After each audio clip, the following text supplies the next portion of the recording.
What if your life was an invitation and everything wasn't just happening to you, but through you?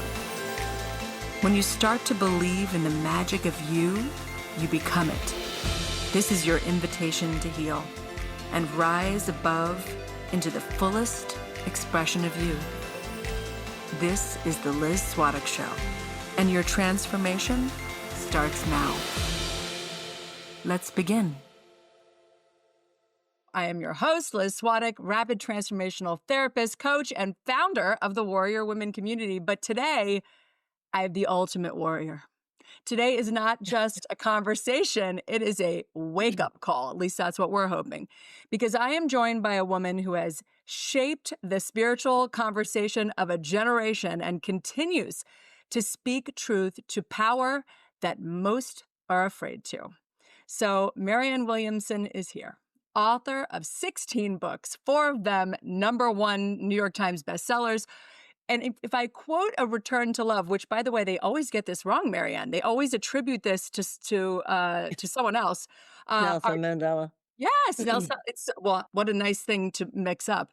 Uh, our deepest fear is not that we are inadequate. Our deepest fear is that we are powerful beyond measure. This is an anthem for an entire generation, and that came from Marianne. She founded Project Angel Food, delivering 19 million meals to people suffering from illness. She co-founded the Peace Alliance and has spent decades fighting poverty, hunger, racial injustice. Marianne is out there, you guys, doing it all. And her latest book, The Mystic Jesus, The Mind of Love, continues her mission to call us into transformation, both personal and political. So Marianne, oh my goodness, this is a pinch me moment for me. Welcome to the show. Thank you. That's so kind of you. And by the way, I do want to be really clear. I think a lot of people do realize now that that was a misattribution to him. I would be honored, of course, if Nelson Mandela had quoted my words. It's simply that he didn't. That's Yeah. all. But Yeah, exactly. We would be thrilled for that mix up. So Marianne, I mean, it is no secret that we are living in kind of a moment of chaos and division and a lot of hatred and violence. It floods our feeds. It's in our daily lives. I want to know what is at stake for us if we don't kind of wake up. And really, what is our path forward as human beings? Because I know both you and I believe that there is a path forward. What is that path? Where are we now? What's that path? well, first of all, everything is at stake. And I know that that's very difficult to face, but we're not going to be able to find that path until first we are very mature in our understanding of where we are now. American democracy, American civilization as we know it, is dissembling. And this is all part of a larger drama that is global, which represents a contest between forces of what has been often referred to as Western liberalism, uh, the value of the individual, the value of individual liberty, versus an authoritarian model or paradigm in which the main power lies in the state. And there is a way in which you and I are living at a time where one world is falling away and another world is struggling to come forth. Yeah. That which is falling away is a world in which we assumed have all our lives that there were certain institutional guarantees that would protect us from the kind of chaos that we are experiencing now. The world that is struggling to be born, like the Indian author Arundhati Roy says, there's another world that is struggling to be born. Yeah. And I think our role, when you ask what is our path forward is to create a portal that becomes like a submersible that will take us through these turbulent seas. I think we begin, number one, as you were saying, by facing what you were saying, that everything is at stake, that it is that serious.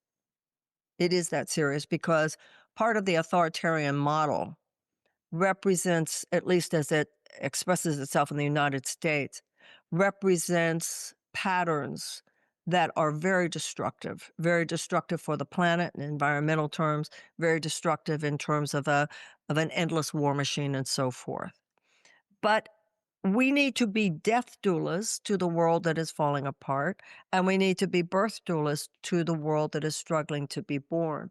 So we have to be both. We have to be mature, understanding, sophisticated. I think for those of us in the higher consciousness community, no more ditziness, no more ditzy girls, no more la la land, no more being in denial and pretending it's transcendence. We need to be strong. I've said for a very long time that people in the higher consciousness community should be the last people sitting out the great economic, social, and political questions of our time. The reason for that is because if you know something about what changes the human heart, you're the one who has the clue what will solve these problems. But the wisdom of the heart has been peripheralized and was not considered a meaningful or qualified Mhm. factor in a sophisticated public political dialogue. Many people in the consciousness community found it convenient to be so peripheralized, Yes. right? We were off there in our own little bubble. So Yeah. now I think we need to come forth, speak the wisdom of the heart, because the wisdom of the heart is the only way out of this mess. A lack of heart is what got us into this mess.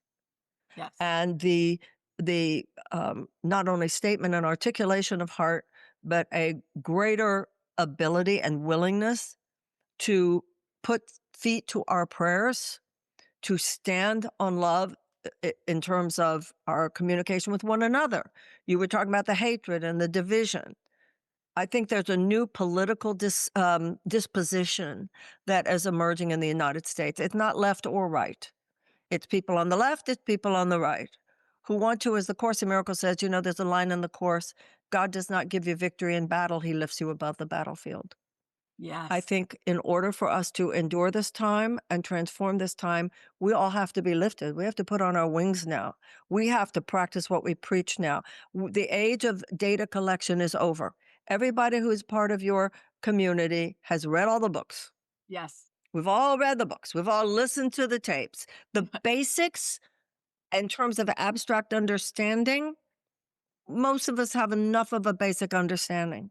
The issue now is what the Course in Miracles calls that journey without distance from the head to the heart. We have to live it.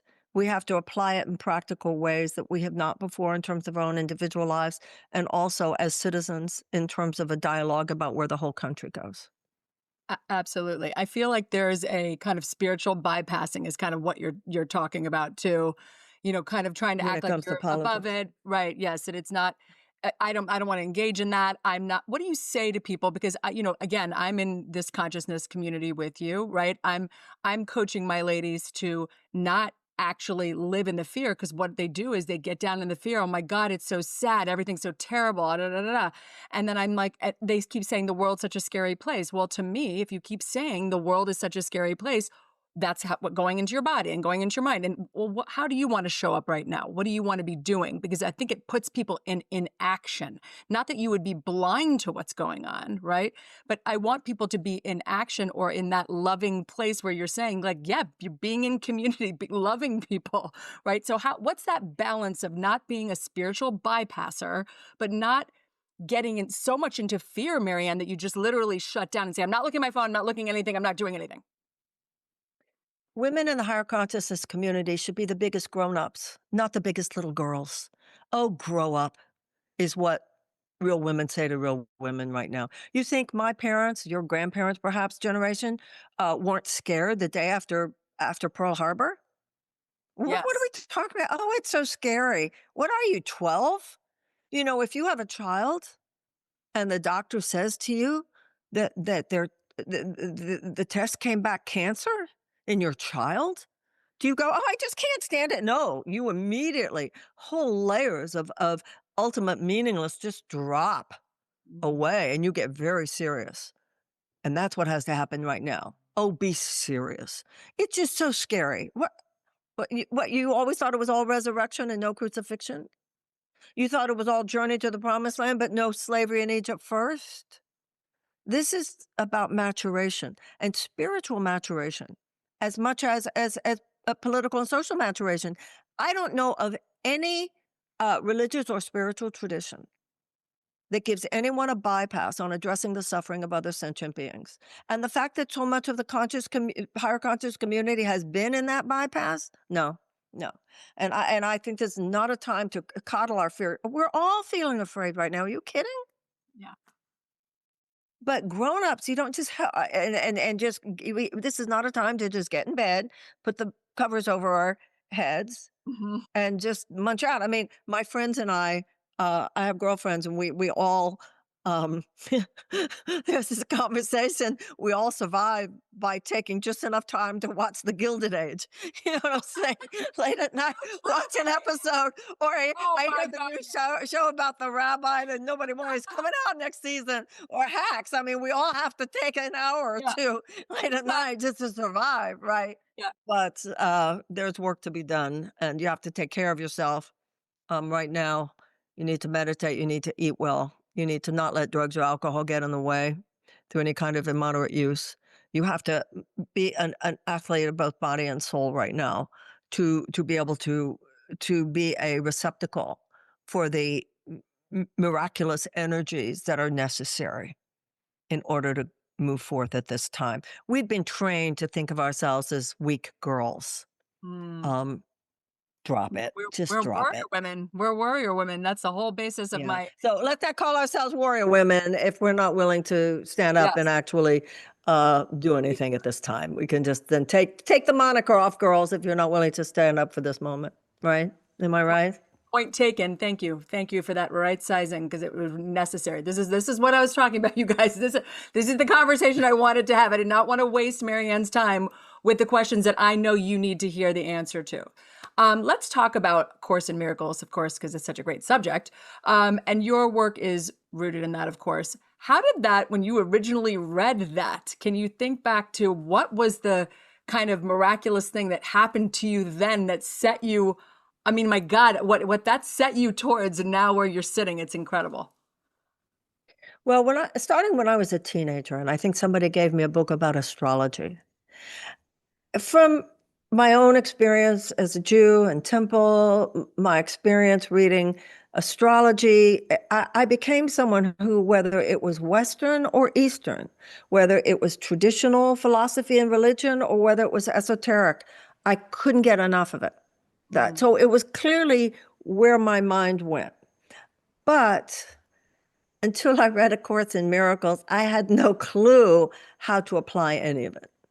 mm, And that's what was so major for me when I read A Course in Miracles. When I picked up The Course in Miracles, it was like, oh, there were little I get it moments of, oh, I get how that would apply to this situation in my life or that situation in my life.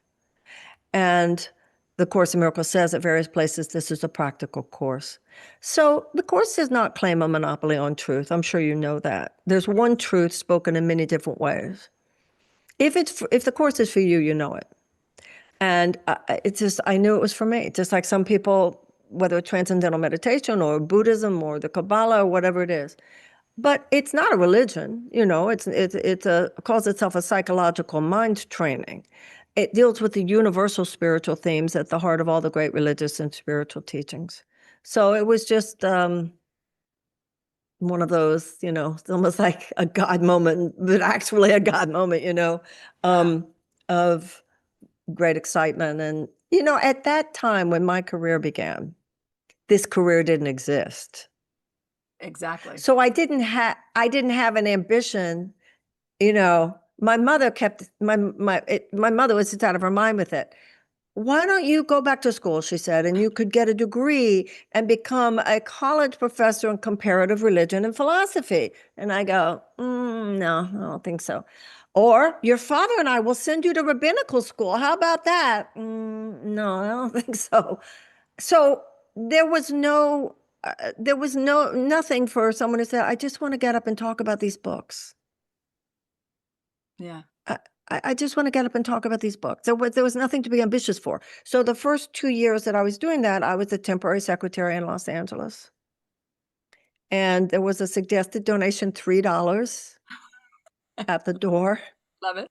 And after 2 years, enough people were coming in at that suggested donation of $3 at the door that I was able to pay my rent. And I just thought, that was the coolest thing in the world. I still do think it's the coolest thing in the world.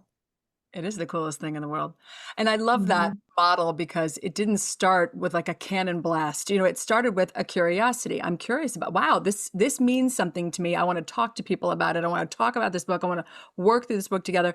And then you started having these groups and look where that led you. I think, you know, I work with a lot of women who are 40 and up, and that's my zone, right? And they're coming to me, I don't know, what am I doing with my life? Like, you know, my kid, I poured all this energy into this job now that I hate, into these kids that now are gone, into like right into all these different things. And they really are like, God, what am I doing? And we've been talking about legacy. And I think for them, they think, oh my God, I got to start over. I got to do something huge. And I always say, no, it's not a sharp left. It's usually taking every single thing you already know and applying it in maybe a different zone or a different way. Do you feel like that with you? Do you feel like as your career has evolved, because it really has been an incredible evolution, right? I know you worked as a reverend, would you call yourself, at a church for a lot of many years? Non-denominational minister, yeah, Yeah, for so 6 yeah, you were years. a minister. And so in really just evolving from that, even going into the political landscape, how did you know what was your direction? Like what, if you could kind of Yeah, show women, right, in their 40s and 50s, yeah, how you I kind of hear you. discovered, yeah, yeah. Yeah, I do hear you. I wrote a book, by the way, called, The Law of Divine Compensation that has a lot to do with applying these ideas to career. But let's go back to really deconstruct the things you said. Um, I had no ambition, but I had inspiration. The greatest fuel is not ambition, but is inspiration. The idea of ambition in American society is to take the bull by the horns. That's a suicidal thing to do.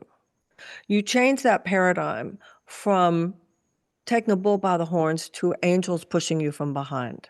Mm, Now, when angels are pushing you from behind, everything that you just said, what do I do? They're asking you. The question that is the most question, the biggest question to fuel any kind of positive manifestation is not what should I do, but who must I be? mm, Because when you make, the Course in Miracles says you think you have many different problems, you really only have one, and that is your separation from God. If I say to someone, take everything you've done and put it together and find a new direction, you're still telling people to try to make it happen out there. yeah. So it actually, with the best of intentions, can contribute to the stress. Rather, you put it in here. The Holy Spirit works through your subconscious mind. The Holy Spirit knows everything that you've learned. There's no way that you can rationally formulate the highest ministry for you at this time. Whether it's being a mother, writing a book, starting a business, whatever it is, from the Course in Miracles perspective, it's your ministry. Now, the universe is a perfect ecosystem. There is, as the Course in Miracles says, all of the children of God are special and none of the children of God are special. No matter what we've been through, whether we've succeeded as the world sees it or failed as the world sees it. The Course in Miracles says some of your greatest successes you thought were failures, some of your greatest failures you thought were successes. It's all grist for the mill. The universe, no matter who you are, no matter what you've done, is ready at this moment. You don't need to figure it out. It comes from the miracle zone. The issue is your receptivity, Yes. prayer, meditation, forgiveness, whether it's the Course in Miracles or whatever your path is, that you're serious about it, that you do it every day, that you take this stuff seriously. That makes you the receptacle for the energies of this perfect ecosystem that knows how to make any and every life, none more or less than any other, when so surrendered, turn into this extraordinary explosion of good. Yes.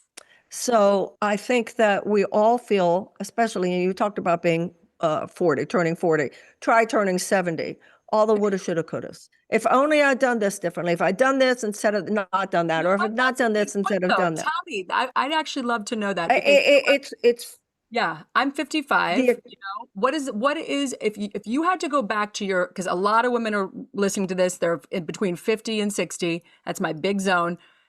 What if you could go back to 50-year-old you, Marianne, and give just some advice or some guidance or a kick in the pants, what would you say to 50-year-old you?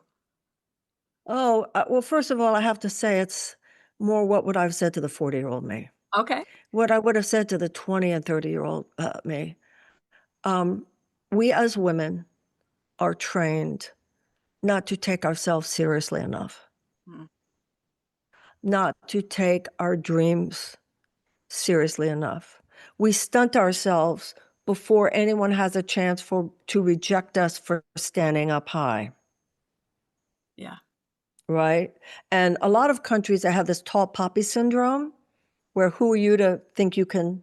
And ours is not so much that, it's just this really baseline misogynistic thing. Mm-hmm. I won't be as attractive. Or for whatever other reason, who am I to want love, children, career, money, whatever it is? Yes.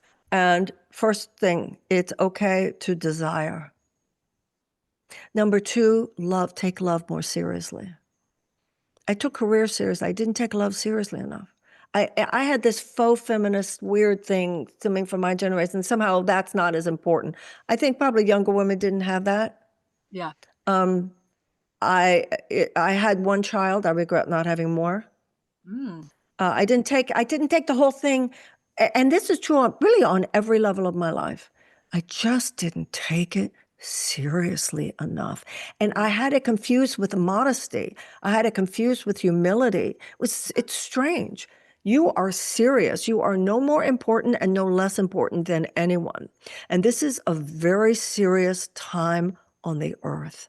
yes. And, we learn as much from our failures as from our successes.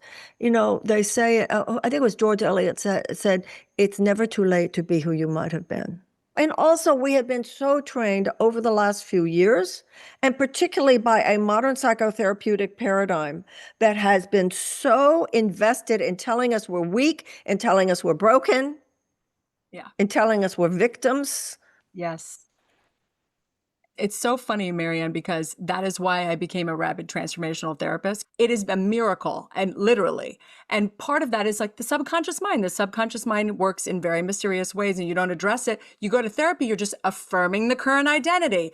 You have a problem, I have a problem, Absolutely. problem. 95% of the time, the advice I need to hear from myself is, oh, get over yourself. Yeah. It's really, really deeply true, even on the level of sexual trauma. And this is not in any way to minimize sexual trauma. But I went through something with a home invasion that occurred when I was 17 years old. Mm, And I feel very fortunate for this reason. The society at that time was advanced enough that, yes, you go to see a psychiatrist or therapist. Yes, the police are called. Yes, you go through all that. But the society had not gotten to the point, thank God, that any professional suggested to me, no one put it in my subconscious, this will define you forever. mm, It just wasn't, nobody suggested that to me. yeah.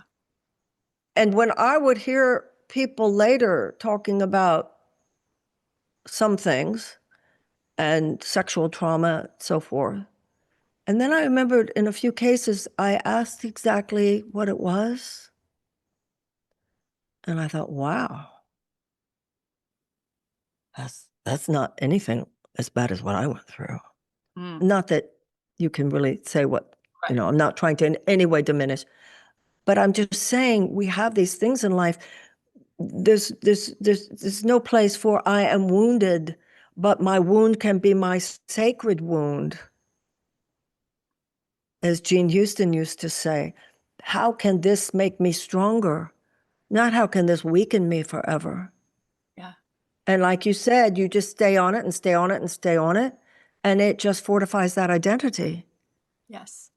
And it's really a game of the ego to weaken us as women, when instead it should strengthen us. Suffering gives you X-ray vision into the suffering of others. Oof. Beautiful. Yes. It should instead make you someone who understands these stories of sexual violence all over the world, including here.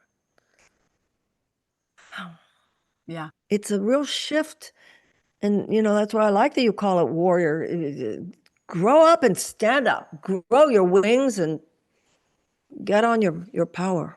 And your Absolutely. power comes from people who say, I'm in this job, but I hated it. Well, you know what? We learned from things we hated. We learned from our failures. I've learned as much from my failures as I have learned from my successes. And all that matters is, does it make me a better woman now? Does it make me a stronger woman now?